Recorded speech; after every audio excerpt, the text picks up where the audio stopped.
Hi, welcome everybody to this month's episode of Cronin's Corner. I am State Senator John Cronin. Thank you for joining us. I am pleased today to be joined by Melissa Federhoff from the Nashoba Valley Chamber of Commerce, Executive Director, President and CEO, Commander of the Starship, right? Fearless leader. One. Yeah. I like that one. So welcome. Thank you so much for joining us. Thank you.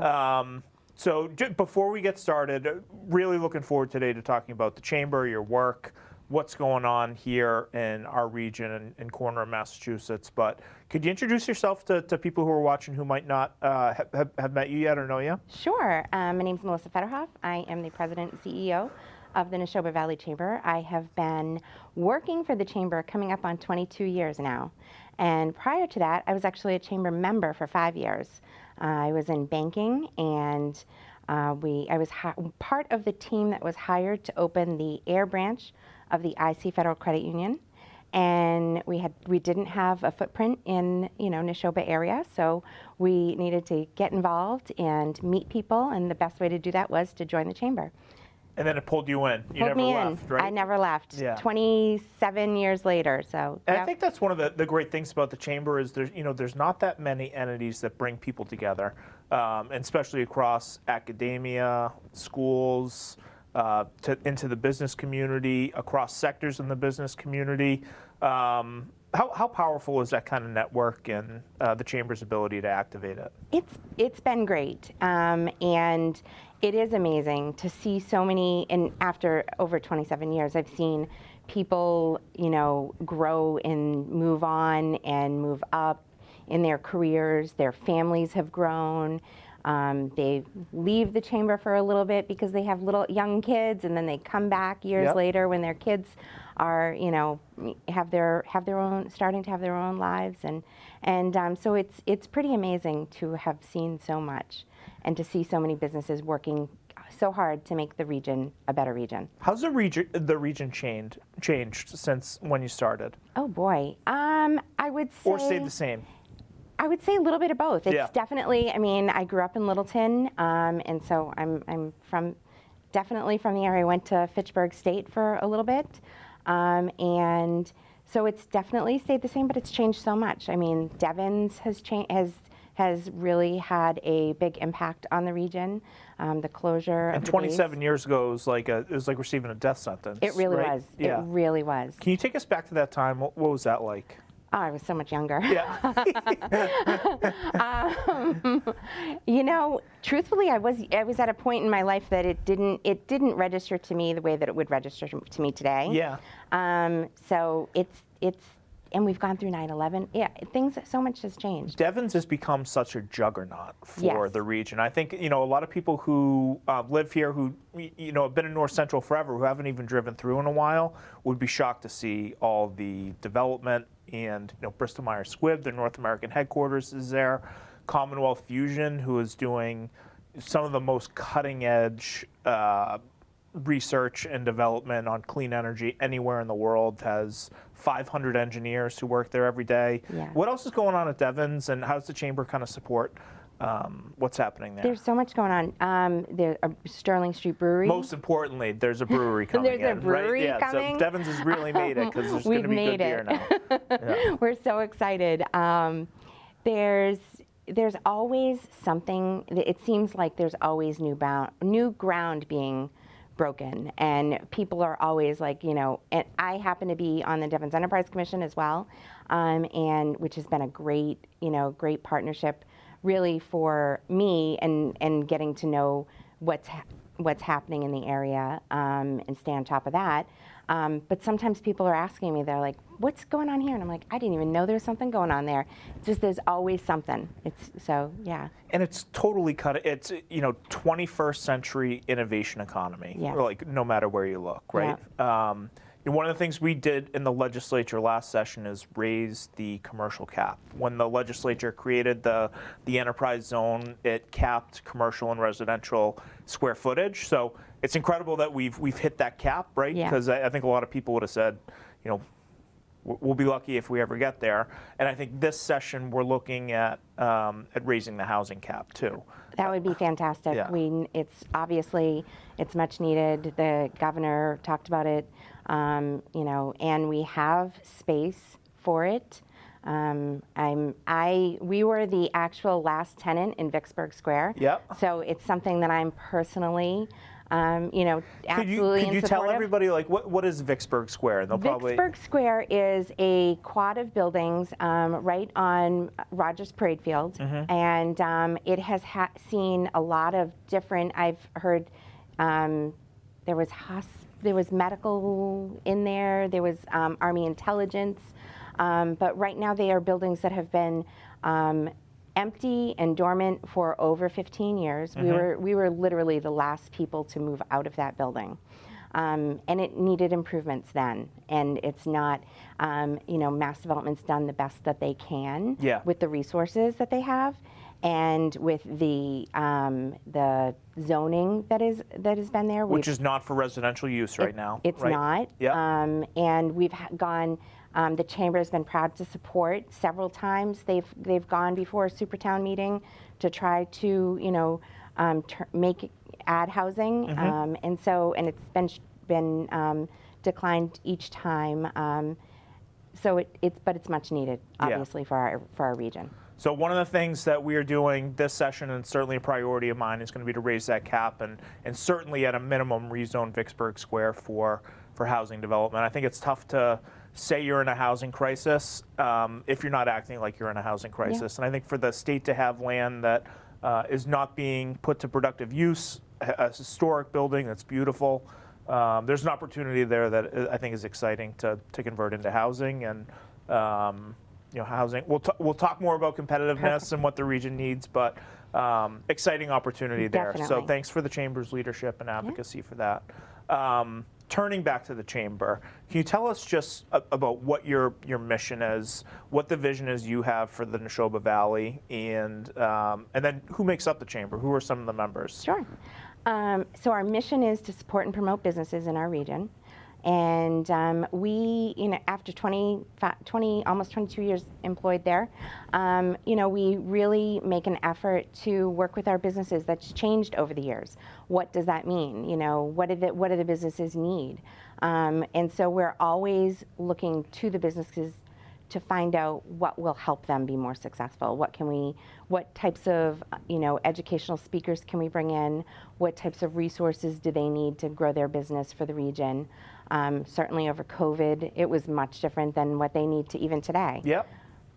So we just try to really, it's really being a resource and a partner for the businesses in all ways that they need. Have you seen industry change in the Nashoba Valley? Right. I think we think of North Central Massachusetts. We think of manufacturing. You think of Fitchburg and Leominster, plastic and paper. You know, some of that has changed over the past 30 years in terms of lean manufacturing, you know, plastics transferring to medical devices, the paper industry continuing to kind of decline. What's going on in the Nashoba Valley that you've witnessed? Well, going back to Devon's, Yeah. definitely, you know, a lot more clean rooms, a lot more of the, you know, Bristol Myers Squibb businesses coming in. So we still have, you know, manufacturers, but manufacturing has changed. Yep. And so there has been change, but also still have our traditional businesses. Yeah, and I think one of the things that I hope Devon's becomes is a cluster for workforce and talent that at the end of the day is around Devon's too, and not just in the enterprise zone. Have you noticed industries like that who are maybe coming to the Nashoba Valley but not specifically to Devon's, but as a part of either a manufacturing or a life sciences or biotech cluster? We have a lot of great businesses like. So we're housed at Phoenix Park in Shirley, about 6 minutes with traffic from our old office on Devon's. And there are a number of manufacturers like Burkhart Phelan. They manufacture the highest quality flutes. And I have done a tour there. It is unbelievable. The best thing of being at Phoenix Park, in addition to the amazing smells, because we have a couple bakeries in the building, every now and then, all of a sudden, I'll just hear faint little flutes playing. You got to test the flute before you like bring it to market, right? And I'm like, what is that? It's beautiful. It's just great. So yeah. And you think of like, is there any more like highly skilled precision? Anything going on anywhere. It's pretty cool. Yeah. And it's old school though too, right? I mean, it's not automated. It's not using robots. I mean, they're truly like tradespeople. True. Yeah. Which is certainly exciting. But yeah. What are some of the challenges that you see in terms of things that are facing the businesses here, or workforce challenges that we have? Well, housing and transportation is, obviously a huge issue for our region. And I think I know everybody goes to it, but the soft skills and getting people employed again. We still have, a number of businesses that are looking to fill roles with the right person. And so that's been a huge challenge over the years. And we haven't really fully recovered from the pandemic in terms of workforce. Yeah. Can you talk about some of the disruptions and some of the impacts that, one, that businesses faced, and two, that maybe we're still kind of going through? Well, so one thing I can tell you, we've been doing a job fair hiring event for 10 years. Mm-hmm. We do them twice a year in the fall, and then we actually have one coming up in March. And it has changed a lot over the years. When we first started doing them 10 years ago, easily we had 150 people waiting to get into the event before we even opened. Yep. And now people, employees, job seekers are pickier, and they can be with what types of jobs they're looking for. Yeah. And working from home, that's been a huge thing that folks, quality of life balance. Yeah. And so, but businesses want people to come into the office, and so that's been a huge thing that businesses are having to juggle and try and find the next thing that works best for them. Right. I think it probably won't have a huge impact on our region or North Central Massachusetts, but I think one of the things that worries me is how harmful people not going into work is, and not just for productivity or for building those soft skills. I think of young people. The first couple of years out of college, you were really learning how to be successful the rest of your career. And I feel bad for the kids who graduated during the pandemic or graduated from high school and came out in the pandemic. To just not have that interaction with people who become role models and you look up to, or it's so integral to everything that follows. I had one of my best learning experiences was one of my worst bosses that I worked for. I learned exactly what I never want to do. I would have never learned that if I worked from home. Yep. So absolutely. Yeah. And I think we're still, there's a reckoning coming with the commercial real estate bubble that is gonna, that I don't think we fully understand the effects of too. So very dangerous. But we're also kind of facing some demographic headwinds here in central or north central Massachusetts that I think directly ties into some of the workforce challenges that the Chamber's members are facing. How do we best address that, or how are some of the companies trying to innovate to meet their workforce needs? In the last hiring event that we did, we partnered with some great programs looking at recruiting, older folks, getting them back into the work environment. A lot of folks retired early with the pandemic because, it was a great time for them to do that. But they're not. Then everybody's portfolio went down 25%, right? So it's like, yeah. And they're not done, and they're so skilled, and they've got so much more to bring to the table. And we do have a shortage of, younger folks coming into the work environment. So it's definitely a challenge. I think, one of the opportunities that we have, if we can seize it, is, we can get young people out here if we can increase our housing stock. Yes. And we need to do that not just in our gateway cities, but we need every type of housing everywhere. Can you talk about the conversations that you have with your members, and then things that you're advocating for at the State House or at the local level to try to get at that challenge? Sure. Housing, working with Devens, trying to get, increase that housing has definitely been one of the things that we've been working on. Transportation, we've been working with MART, trying to, over the years, we've been part of a group that's been meeting at Devens to work towards getting that last mile, getting people from the train to, their place of business. That's a gap there, it's right? It's a huge gap. Between Shirley and the MBTA station? Between Shirley and Air. And Devens. Yeah, and Devens. And even just having, better public transportation to get to the hospital and to the libraries, and all the great resources that are available for the folks in the community. Childcare is definitely the cost of childcare, and the availability of childcare is a huge issue for businesses. We're happy to work with the folks at the Community Foundation on a childcare initiative. And hoping that there are different states across the country that have been working on this, and there are a few examples that we're going to learn more about in our cohort, and looking forward to seeing if there's what Massachusetts can do, and hopefully we can launch a program that will be a great program for other regions. And I think it helps so many people, right? It helps young kids develop skills that'll set them up for success in the classroom, and it helps young parents get into the workforce. I had a great conversation with President Vanderhooven at Mount Wachusett, and the Mount now has a program where there's drop-in childcare. Nice. So you can show up with your kid in tow, drop in for childcare at no cost to the student while that young mom or young dad goes to class. And that's not something that we had in the region a few years ago. Yeah. So certainly something we need to sustain. And then the governor had a really exciting announcement this week too, where she is proposing to extend universal pre-K to 4-year-olds in all 26 of the region's gateway cities. Yeah.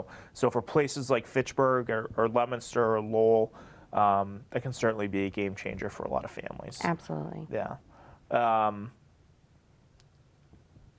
What are some of the other challenges to getting people back into the workforce that your members are facing? That's a good question. And I'll also say, I read this in the paper this morning that is very exciting. We know we have a lot of arrivals here in Massachusetts and migrants. I read in the paper that the workforce program, the training program that the state has set up, has people working at Air at Catania Oils, yes, right? Yes. Yeah. Can you talk about that business? Because it's a huge. It's a great business. It's a great business. Yes. Yeah.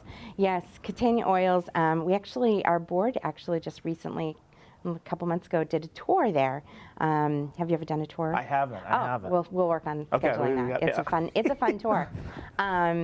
And they manufacture. They ship in oil.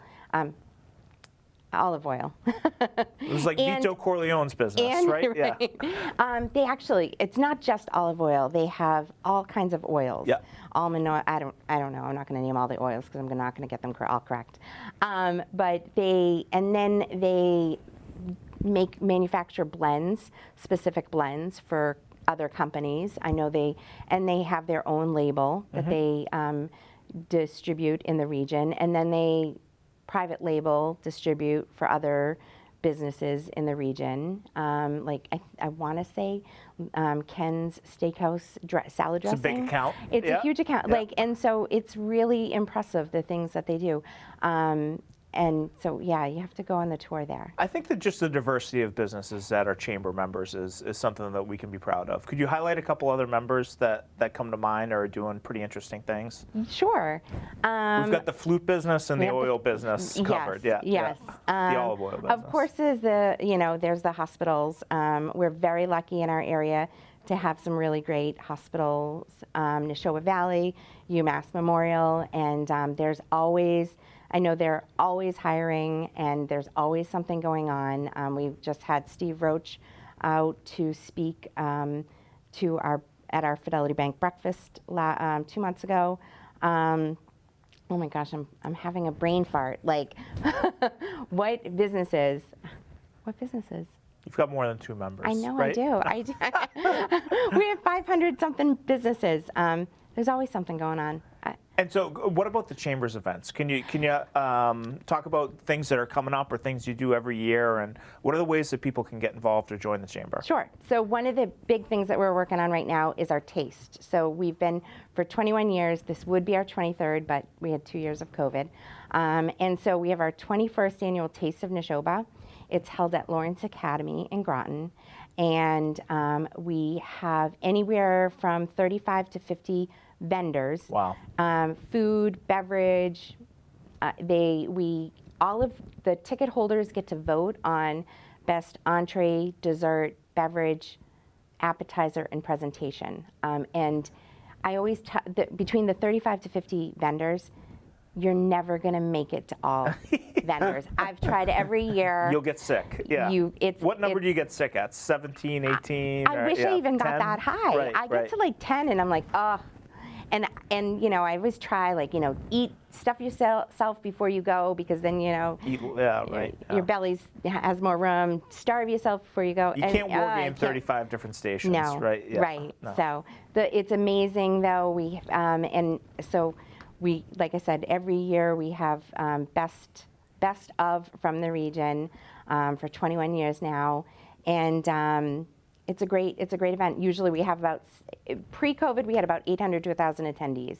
And so this year is going to be our 3rd year back from COVID. I'm anticipating that we're going to get right up on that 800 to 1,000 attendees. Yeah. That's great. Yeah. I know one of the things that I enjoyed was your advocacy day at the State House in Beacon Hill. Can you talk about some of the different members that joined, and then, you know, things that you were advocating people like me for, and how they would benefit not just businesses but the region? Yes. So yes, every year we gather a group of businesses from the Chamber, and we go in and visit with all of our area legislators. We're very fortunate. We work with a public policy consultant, Matt Keswick, and he helps us coordinate the day. The morning is always dedicated to meet with our area legislators. Then we do a lunch, and then we usually will do a tour of something in Boston. And every year, the folks that we've had, Mount Wachusett Community College, More Enterprises, American Alarm, Alpha Graphics. So we have, you know, a wide range of businesses that get involved. We've always had somebody from usually Nashoba Park Assisted Living, wide range of different businesses that join. And we have a public policy statement every year.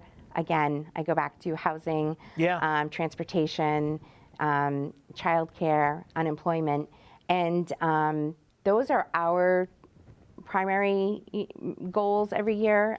But all of the businesses have different issues that they're dealing with, and so it's a great opportunity to, I find, it's less intimidating when you go with a smaller group of folks. Yeah. To meet with. Sometimes people are, I'm sure you've felt it, like, nobody's scared of me, Melissa. I don't know. Yeah. Maybe you meet Mike Kushmerek or Natalie Higgins. They put the fear of God in the people. Yeah, very scary people. Make Kilcoyne very scary. I think people think that they're so intimidated to go to Boston, go to Beacon Hill, but it really isn't. It's a lovely old. It's incredible to share the building with people. It really right? is. It's a privilege just to be able to be a part of the history, right? We were in there yesterday, and I learned, and I didn't know this, but Paul Revere and Sam Adams laid the cornerstone of the building, right? I mean, there's the history of the country is the history of the State House. So it's a great place to visit every year. And I think it's important to bring the business community together. I know I appreciate the hearing about the challenges, but as you said, it comes back to housing and transportation and workforce development. And education pathways, and being able to have a constructive dialogue about what we're trying to do, Yes. and where we're falling short, I think is really important. And I've been to, is it Eggs in Politics, or what is the Eggs and Issues? Eggs yes. and Issues? Yeah. I used to like Kegs and Eggs in college, but haven't done that in a while. So what's Eggs and Issues though? Eggs and Issues is our public policy meeting, and we host them every other month-ish. And we try to bring in guest speakers like yourself, share what your issues that you've been, working on, and it's a great dialogue with the businesses, so that they have the opportunity. Secretary Augustus was there. Yeah, Yes, Ed Augustus from Worcester. We're very lucky to have him. And we've had a Lieutenant Governor came out and visited with us earlier last year. We've been very lucky to bring in, and whenever there's a ballot initiative, we use our Eggs and Issues as an opportunity to educate our members. We request both sides of any ballot issue to come before us to Give talk. us your spiel, right? Give it to us. What do we, so that we can make the best educated decision. Sometimes we don't get both sides to join us, but so we do the best we can. Sometimes that's a message too, Sometimes right? it's a message. Yeah. So we got a couple minutes left, but what's your vision moving forward for the Chamber, and how would you like to see, the Chamber help move the Nashoba Valley region forward? So one of the things that we're working on is we're building our Board of Advisors right now, and we have a meeting scheduled so that we can have an open conversation with the businesses. What are their challenges, and what can we do to help them? We've got a lot of resources between our team and our boards and our partners from the communities, and so we want to hear from the businesses. What do they need? And we're pretty flexible in that what has worked for the Chamber years past might not work for a business today. So we want to hear from them directly and what are they looking for.